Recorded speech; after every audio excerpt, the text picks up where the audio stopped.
twice about falling in line. Mind the things that I normally bother, but I'm here to tell you now, I've done my time, brother, won't you? Drop into my downbeat, baby. Won't you? Drop into my downbeat, baby. Said, won't you? Drop into mine. Well, I'm stuck on you and there's no doubt I'll be around and we'll work it all out. We've done the years and we've walked the line, but I've been marching to your drum a very long time. Won't you? Drop into my... And keep applause coming. It is Ray Tanaka, Stephen Pan, Joseph Barton. They are Armed and Dangerous, backing up Melanie Owen this evening. Melanie Owen and Armed and Dangerous. Give it up, our Monday night guest tonight, 88 Keys for Blues to Do TV.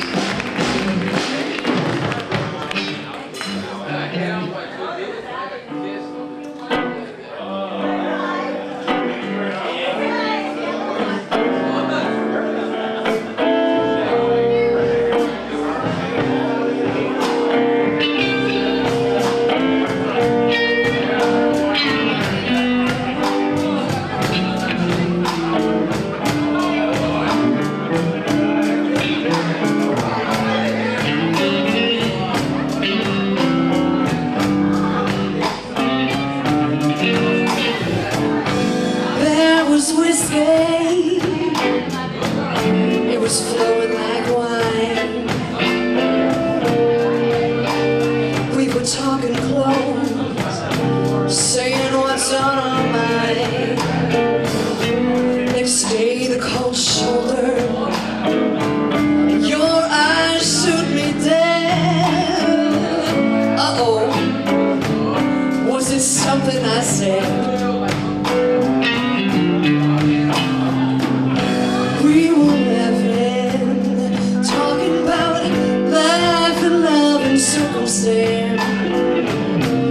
Last thing I remember, your smile had me in a train.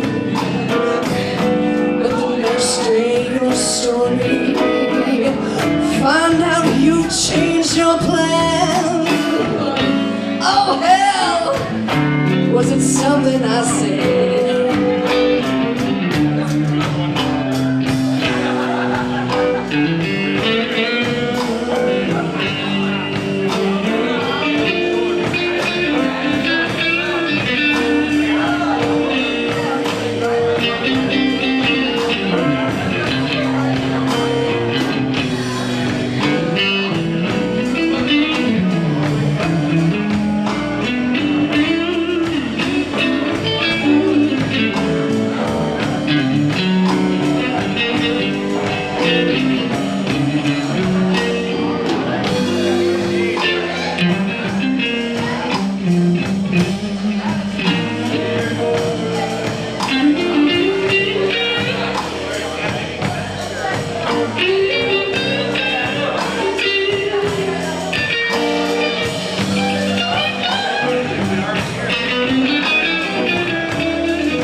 Whiskey does the most damage when I'm having the most fun.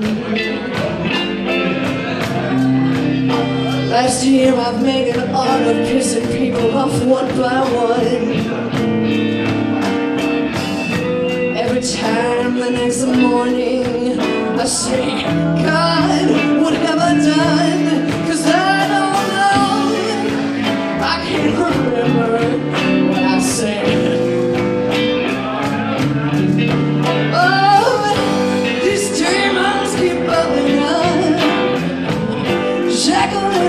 Stolen away.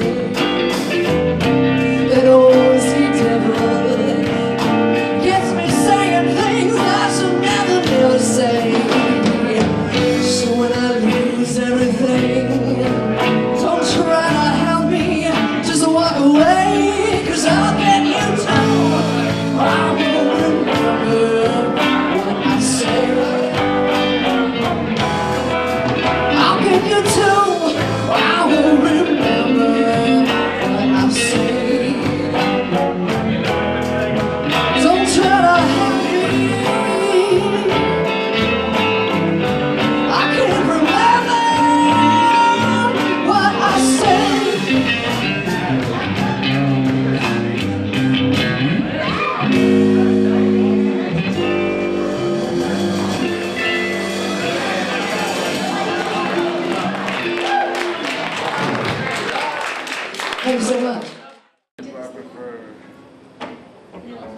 I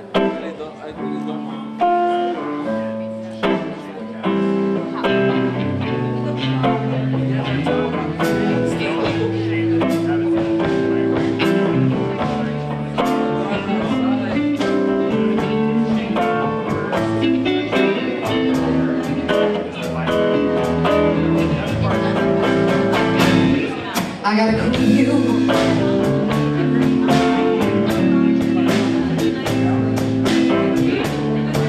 Oh, I gotta go with you, babe.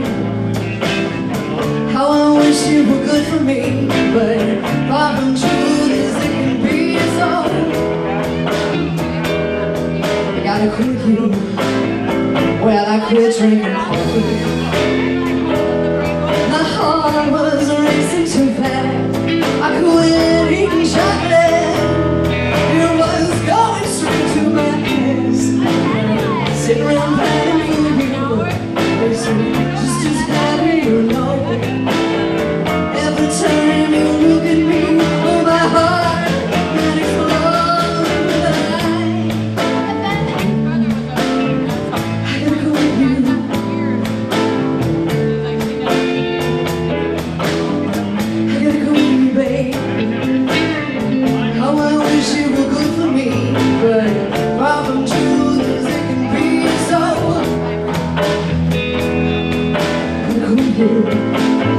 Well, I quit television. It was messing with my reality.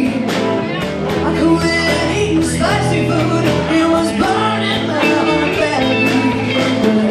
Oh, I'm burning so hard for you. That reality is making me mad. Not sometimes when the fireworks bring a fire and I feel.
All right, give it up for Melanie Owen this evening, our guest. Yeah, featured guest here on Monday Night 88 Keys. Nice job. That was a beautiful set of music.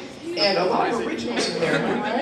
Yes. Look for that microphone. Get that microphone for me, girlfriend. That feels amazing. Yes, they were all original except for the T-Bone. Except for the T-Bone. Okay, I thought that was and delightful set of music. And you've worked up your skills with a few things in the background. Of course, we mentioned some of the names, and you mentioned T-Bone. Chris Christopherson, Joni Mitchell, John Prine, some interesting names there in your mix. Yes, I'm definitely started out as a real singer-songwriter girly guitar strumming kind of music at first. Yes. When you were young, did you know you wanted to do music? Was it obvious to your family and everybody around you that you were going to be a musician, or how'd that work? I went into theater actually pretty young. I did sing, and my mom and dad would separate my brother and I in church, and my brother would sit on my mom's side, and I would sit on my dad's side because we would fight. And I learned singing from sitting next to my dad, and he would sing the bass lines. Sure. So that's how I learned. Impression. Yeah. Deep impression. Deep impression. The bass line is a great piece of the music to get, if you will, because it really leads the whole song, doesn't it? I mean, the bass line, you follow the chords and you do the chords from the bass, right? Oh yeah, it pushes the whole, it drives the whole thing. Yeah. And so that was probably good training. Harmonies. Let's talk. You're great at harmonies. I didn't hear a lot of it tonight, but I've heard you do it at some of the jam sessions, and that's part of your background too. Tell me about how that came to be. That's in the same vein. In church. Learning, yes, and my dad was, I'd say, well, what are those things on, the notes on the page, and he'd kind of show me what they were. I had the wonderful experience a few years ago, probably 7 years ago. I met up with a woman named Emily Sonner in Denver. We were working at an alternative high school together, and she sings for an entertainment company. I was just starting to really write seriously, and we got together and we formed this little indigo girlsy kind of group called Middle Road, and really dug into harmonies with her, and really exploring what two voices can do and can do to a room when it's done really well. You have a very nice mellow tone to your voice. There's not an edge to it. I like that about it. What do you think was the biggest influence? I mean, did you sing in choir at I did. church? Okay. Mm-hmm. So you really had some great voices around you. Yes. To sing with. I did. I feel like I really, when I started working with my blues project, my current blues project, and I started singing and I really started listening to blues women, that's when I really found my voice. Interesting. Yeah. Well, and you found your voice in the writing side of things at a poetry slam. Tell me about that. That's great. I did. Like my first big writing, I'd always journal, and I'd have like these notebooks that are like halfway full of half-finished thoughts and whatever. And I really started learning how to write from start to finish and complete and edit a project in the slam poetry scene about 2000, and I was hanging around those guys and writing at Cafe Netherworld in Denver, and going to the slams and hosting the slams, and yeah, that's where I really started to write, and then I translated that into writing for my little duo. It's hard to finish, isn't it? It's the hardest part. It's never done. You can start, but I won't get finished. Never done. Well, and you write about personal stuff, right? So let's see, was there a relationship song? That was a joke. I did. There was a couple. I usually introduce some of those songs like, I wrote this one when I was really happy with my situation. Yeah, there's a fun way to intro. I don't want to see. Don't remember what I said. I don't remember the name of that. Help me out with the title of that. It's called Was It Something I Said? Was it Something I Said? Yes. And is that on your CD? That will be on the next CD. All right. See, you're writing prolifically. It's great. This CD, by the way, with the project we talked about, Cedar Avenue Blues Band. That's the project in Denver. Yes. And that's still alive and well? Still alive and well. Yeah, we have a show next Friday. You travel back and forth, don't you? I do. I travel back and forth. Nice to have two homes, actually. We like having you here, so we want you to come back. I like it here. Feel comfortable here. Trick of the Moon. She said, I can't help you, sister. You got to do this one yourself. That's a great line. That's a real story. Tell me the story. I got to get the story. I was on my bicycle, headed home, and I got a call to meet someone that I had no business meeting. And I kept going, and I noticed as I was riding on the Platte River Trail, I was coming over this one particular bridge, and I could not see the moon. And I'm like, this is not a good thing. So that's how the song started. And then I took that part of it, and then I also put the other part with it, with the, you know, where you're at a show and you kind of fall in love with that person that's on stage. So I put those two ideas together. Yeah, yeah. And the moon comes out later in the song and goes, sorry, sister. Trigger the Moon, great song. And a Roomba. A Roomba.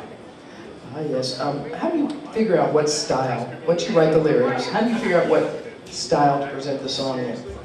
Normally I have a kind of a complete phrase. Maybe it's slow or fast,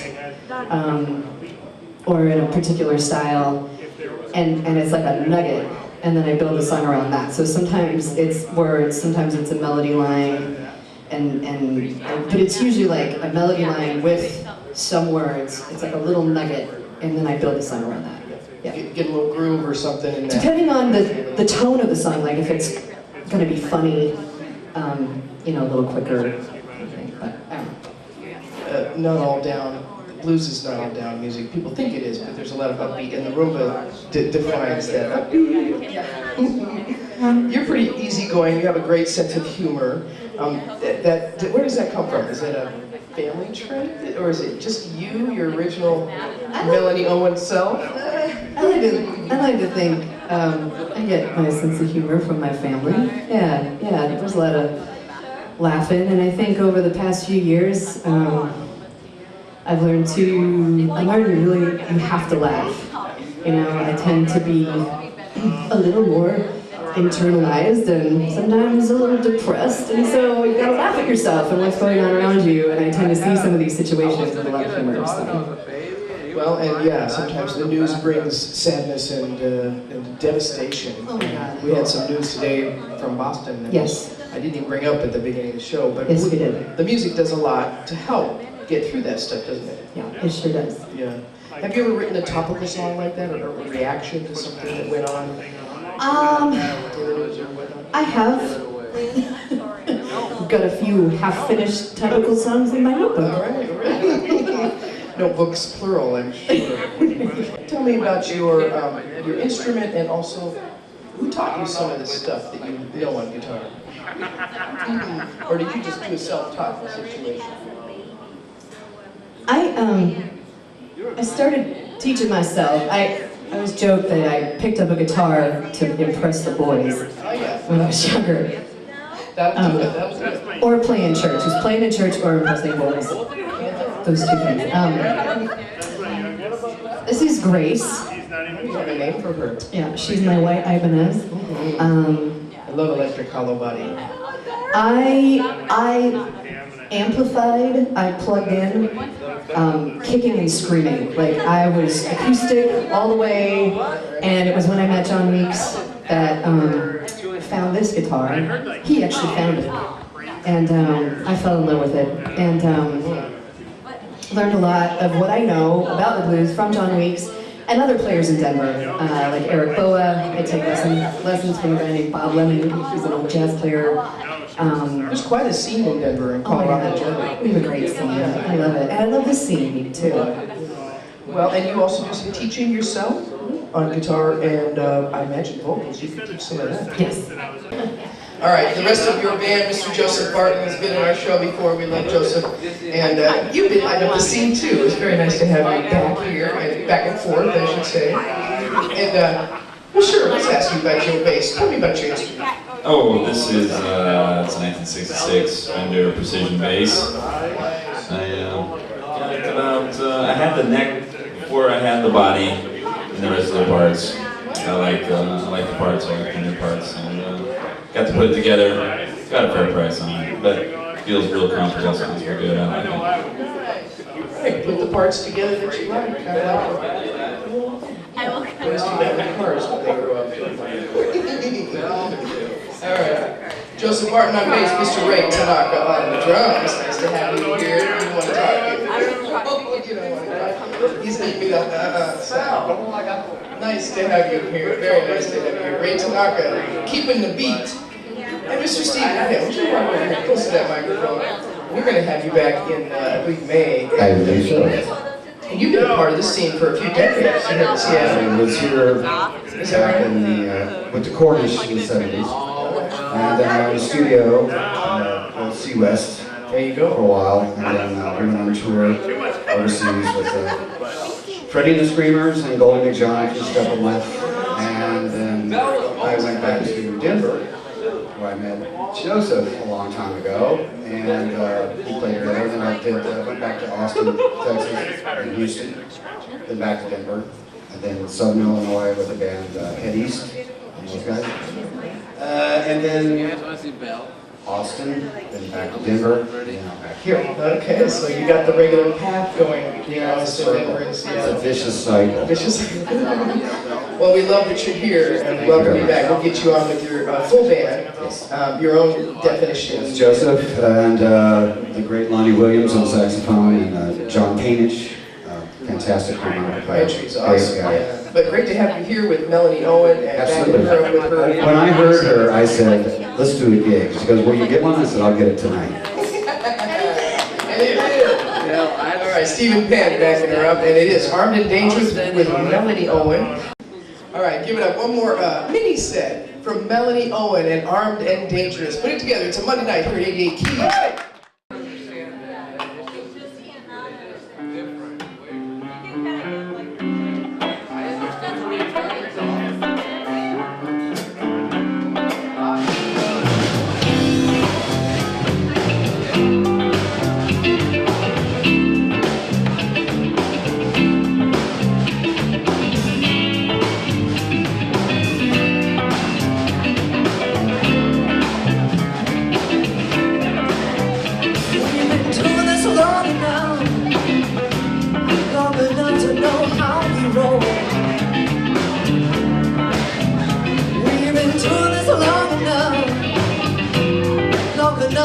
Long enough to know.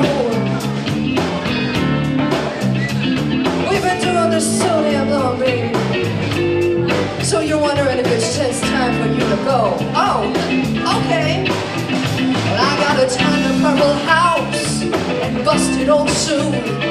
Got an ancient television, it's all oranges and blues.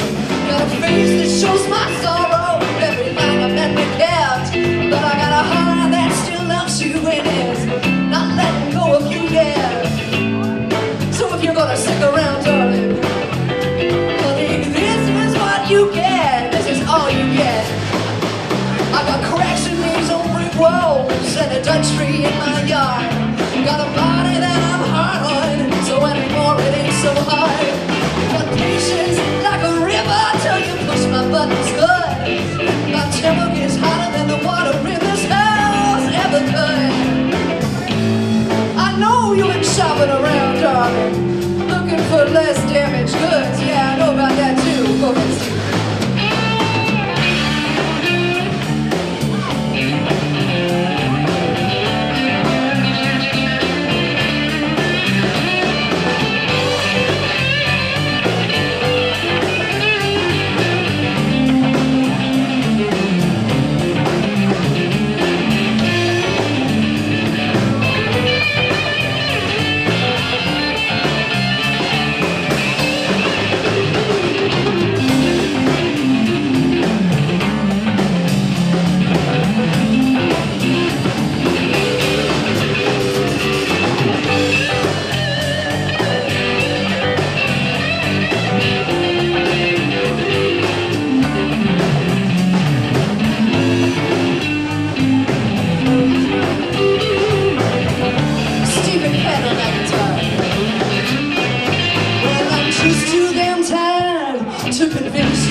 Away.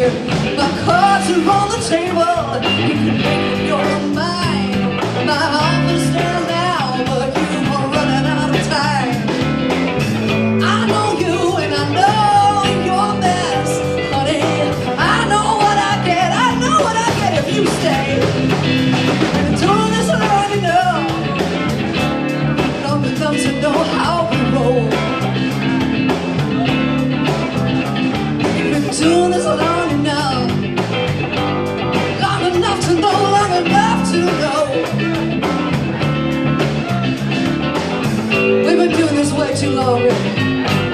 you're gonna stay or go.